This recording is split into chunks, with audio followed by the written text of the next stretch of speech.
Hello ladies and gentlemen, welcome back to my corner of the internet. My name is Jason, and today we're going to be taking a glance at Halo Spartan Assault.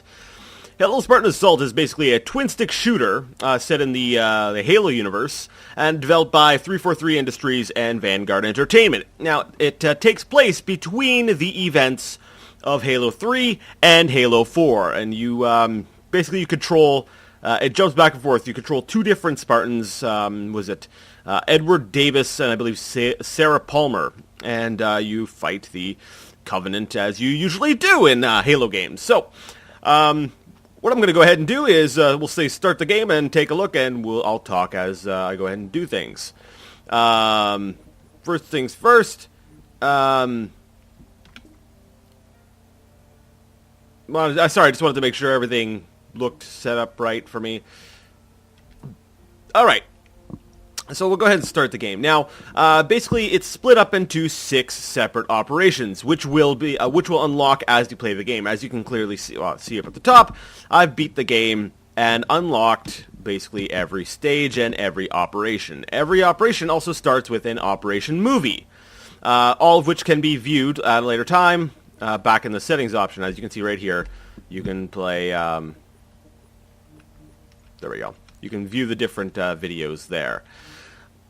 Now, I'm playing this with a... Actually, I'm going to go ahead and watch one of the Operation movies to show you what they are, because I find they're kind of hit and miss. They're kind of cool, but then other times I just feel they look kind of cheap and off. So let's go ahead and watch the first one, just so you can kind of see how the story plays out. The fighting started when a splinter sect of Covenant ignored the ceasefire of 2552 and attacked UNSC forces. By the time the fighting was done, well, it didn't end well for the UNSC or the Covenant, either one. So, it looks kind of nice here, right up until you get to this point. Davis and Palmer were both stationed on Dratheus 5's moon at the time of the first attack. Let's see how they succeeded in repelling the first assault waves. It's got kind of that flash tweening kind of animation, which is I'm not crazy about. So I find like the first part where the ships look great. I'm like, oh yeah, it looks awesome, all the swarming ships and everything. But then when it shows the Spartan standing up on the cliff, having it sort of tween move, just made it feel like some cheap animation. But anyways, let's go ahead and start off Operation Umbra. Now the missions are fairly short. You're greeted to basically once you choose an operation, you've got your 5 missions. Now each mission has, as you can see down at the bottom left corner, there are 3 different star values. So it's kind of a score game. You can, if you get over 10,000, you get a bronze star. You get over 20,000, silver star. And you get over 35,000, you get a gold star. You get a gold star! Good job, Timmy! So it does add some replayability. Like, some missions I didn't do so well, and I actually want to come back and try it again. The missions are very short, so it's good for, we'll say, short bursts of gaming. If you just, you got like 5 minutes or so you just want to kill, the game boots up really quick, and I find the load times are also very quick. So it's that's kind of nice. So and over on the right hand side. You got a brief description of the mission. So, the northern continent of blah, blah, blah, blah, blah, blah, blah. And it gives you a bit more of, we'll say, the backstory behind the game itself. In these descriptions, it'll often explain which Spartan you're going to be playing as, because, like I said, the story jumps back and forth between 2 different Spartans. So, it looks like we're going to be playing as Spartan Davis in this one, which I believe is the yellow Spartan. So let's go ahead and hit A to select this mission. Now, when you start off the mission, you basically get your standard default loadout. You got your primary weapon, so I'm going to be starting with the assault rifle. I'm going to start with the Magnum pistol. I'm not going to have a booster, but we'll take a look at those in a second. And an armor ability, which is my regen field, which basically regenerates my shield continuously. And you can use those as many times as you want out in the field, but there is a cooldown, so that's there's that. Also over on this side here, we got skulls. Now the skulls are basically, we'll say, ways of increasing the difficulty level. So the Spartan only has a shield, which means once the shield is down, I die. I can't take those extra few little hits once my shield is gone and flashing red. So if I were to go ahead and, we'll say, add this, as you can see, it adds my experience modifier up times 3. So I'm going to be earning, we'll say 3 times as many points during the mission, which, if I recall correctly, that should actually make it easier to get those higher stars. So you can go ahead and, we'll say, add handicaps to yourself to make it easier to get the higher score. I'm not going to mess around with that right now, but we'll take a look at them. So you have got pacifist. So basically, your shields and armor deplete when firing a weapon. So whenever you're shooting a weapon, you know your shields go down. It's not. This works really well with Black Eye. Shields only recharge from melee attacking enemies. So if you want to go on like a melee running rampage, that's what I have found works. Famine, so dropped weapons have much less ammo, and Thunderstorm basically just increases the enemy difficulty, and then you can get rid of like your motion sensor and stuff like that. So I've gathered some XP down at the bottom, 7,544, which I can use to change any one of these things on my loadout. So I can click on here, and I can go ahead and upgrade to, say, a sniper rifle, the Spartan laser, rocket launcher. So I can get, various different weapons. So instead of the Magnum, let's actually just pick up the Spartan laser for kicks. Yeah, we'll spend some XP. So I've upgraded the Spartan laser. Booster, do I need a booster? I don't really think I need a booster, but you know what? Why not? Let's just pick a score booster just for kicks. And we'll keep the regen field. So once you've gone ahead and got your loadout and your skull things ready, basically you hit the start button and the game begins. So that was loading time. I'm already ready. The second I hit A, I'm going to be dropped right into the game. So here we go. So like I said before, it is a twin-stick shooter. You can play it with the mouse and keyboard. However, I find I find it a lot easier with a 360 controller. Obviously, because there's a little bit more auto-aim to it, but I also find that it does help guide your aim, much like, we'll say, a lot of consoles games do with the controller. But I find with the mouse, you want to basically I have the tendency, anyways. I don't know. I'm not going to speak for everyone else, but I have this tendency to want to put. Oh, okay. So it takes a second to charge up. Sorry. So it takes a second to charge up. Come on, Jason. All right. Yeah. That's awesome. The mouse cursor, I tend to want to put the cursor right over top of the enemies, but what happens is the bullets tend to miss a lot. It's almost as if you have to aim at their feet or near them, so it's like the cursor isn't perfectly matched up with where you're going to be hitting them. And there you go, mission accomplished. So I find the aiming's a little bit more difficult with the mouse. Not just because of the auto-aiming, but because, like I said, I find the cursor is actually, it doesn't make your shots go where you would want them to go. Or the shots go, but they tend to miss the enemy a lot more. So I would recommend playing this with a 360 pad. So we got ahead and got gold, and we got my reward of, 200 XP.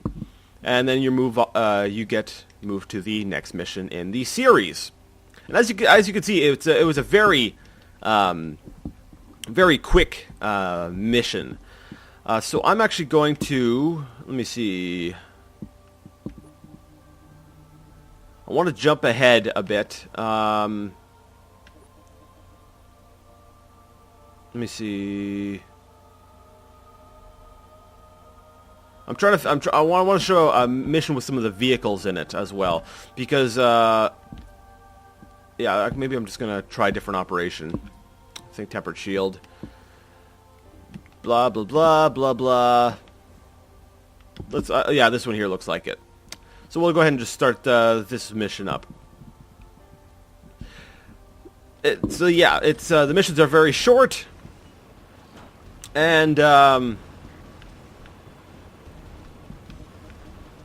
you can just go ahead and, have fun. There are a variety of vehicles you can play. It plays a lot. Basically, it plays a lot like, we'll say, just regular, good old Halo. A lot of the controls I find are the same. Except it's a lot more, we'll say, fast-paced, a little bit more. fast-paced rather. But a lot of the controls are the same. Like I wouldn't say all of them, but you know, your weapon switching is the same. Basically, actually, you know, it's been a while since I played Halo. Maybe I shouldn't say that. Someone's going to be like, "So it's nothing the same." But you can,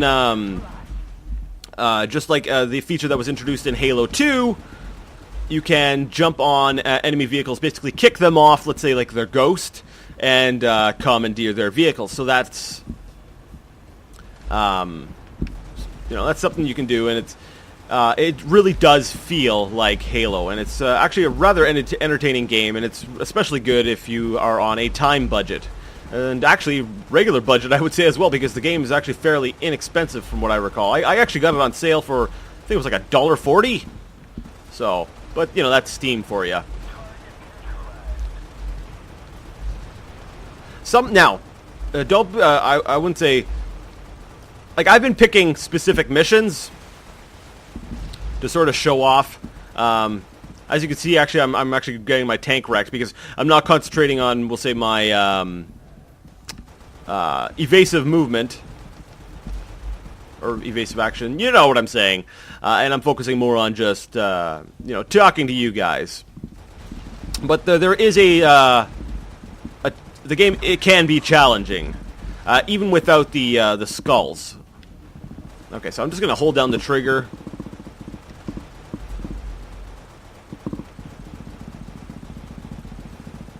That way, there, if anyone happens to come nearby. Oh, no. Gotta get it. Okay, I gotta get out of the tank. The tank is too damaged. If the tank is destroyed while you're in it, you're toast. Now, with, say, the grenades, if you want to toss a grenade, you hold down the left trigger, and you can, you know, go ahead and aim like that. I don't know how to cancel the grenade, so I'm just going to walk over here and have my buddies follow me. Oh, screw it. Let's see here. Much like the other Halo games, I can go ahead and pick up different weapons, so I'm going to go ahead and pick up the... Needler. I like the Needler in this game. It's very, very effective. Now, this is one of the special abilities. I have the sprinting ability currently enabled, which allows me to move around very quickly to get around the... we'll say the battleground. Yeah, I'm definitely not going to get a time bonus for this mission here. Oh, don't!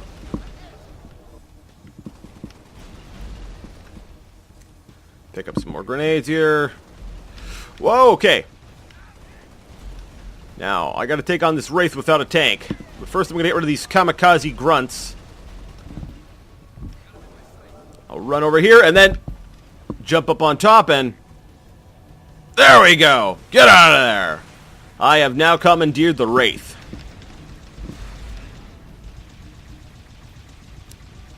So yeah. I believe I already mentioned when this game takes place. Between Halo 3 and 4. And yes, I already did that, so... I guess that doesn't need to be repeated. So, that's it. It's a very simple game. It's very, focused. I was driving all over the place. Right now I'm following... your objectives are highlighted by a large red dot on your motion sensor, so you always know where to go. So I'm supposed to destroy the enemy race. But yeah, I was driving around. I'm spending more time talking than I should be on playing, you know, the game. But the game is very focused. It's very, we'll say, a nice short format.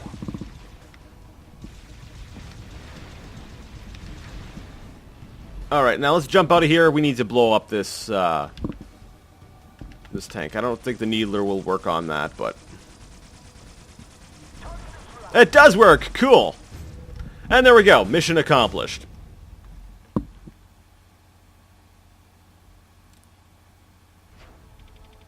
And the story's actually not too bad either. It's nice. If you're a fan of the Halo franchise and, you know, you just want to get a little extra... gameplay, it feels very, very much like Halo.